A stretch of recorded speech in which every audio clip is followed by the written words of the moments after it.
A lethal drone strike on an American citizen on U.S. soil. The Attorney General of the United States, Eric Holder, won't completely rule out such a shocking scenario. Our Pentagon correspondent Chris Lawrence is working this story for us. Chris, what's going on here?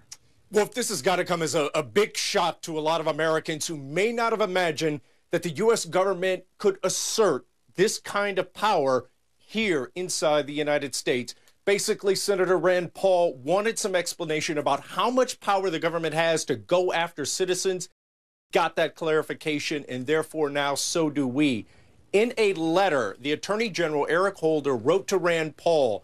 He said that authorizing a drone strike against an American citizen right here on U.S. soil, that would be a hypothetical situation, unlikely to occur, and something that he hoped no president would ever have to do. But, quote, it is possible, I suppose, to imagine an extraordinary circumstance in which it would be necessary and appropriate under the Constitution and applicable laws of the United States for the president to authorize the military to use lethal force within the territory of the United States. The letter goes on to give examples such as the impending attack on, say, Pearl Harbor from 1941 or the attacks on September 11th, 2011.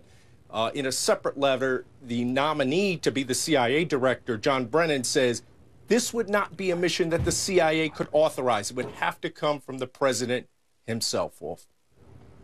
Quick, hold on for a second, Chris, because I want to bring Jeffrey Toobin into this conversation. Jeff, if it's okay, if it's legal for a U.S. drone to kill an American citizen on foreign soil, whether in Yemen or Somalia or Afghanistan, someplace else, what's the difference between using a U.S. drone to target an assassination of an American citizen on U.S. soil?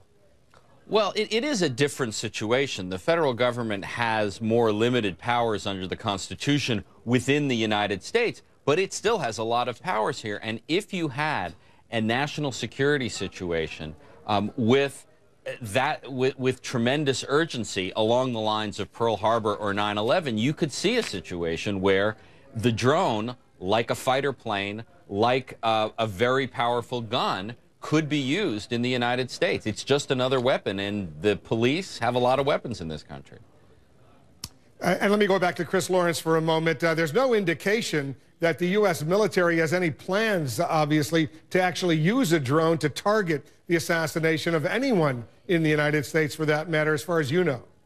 No, Wolf, and you know, as I read the Attorney General's letter, it specifically says the U.S. government has not carried out drone strikes in the United States and has no plans on doing so. It further says that, as the Attorney General, Eric Holder, says that he would have to examine the particular facts according to this, whatever particular circumstance came up, he would have to look at them individually and then advise the president specifically on his legal authority in that case. Again, he made a point of saying Senator Rand Paul's question was hypothetical, is hypothetical at this time, but at some point down the road in the future, this may not be a hypothetical question, Wolf. Chris, hold on for a moment. We got some breaking news.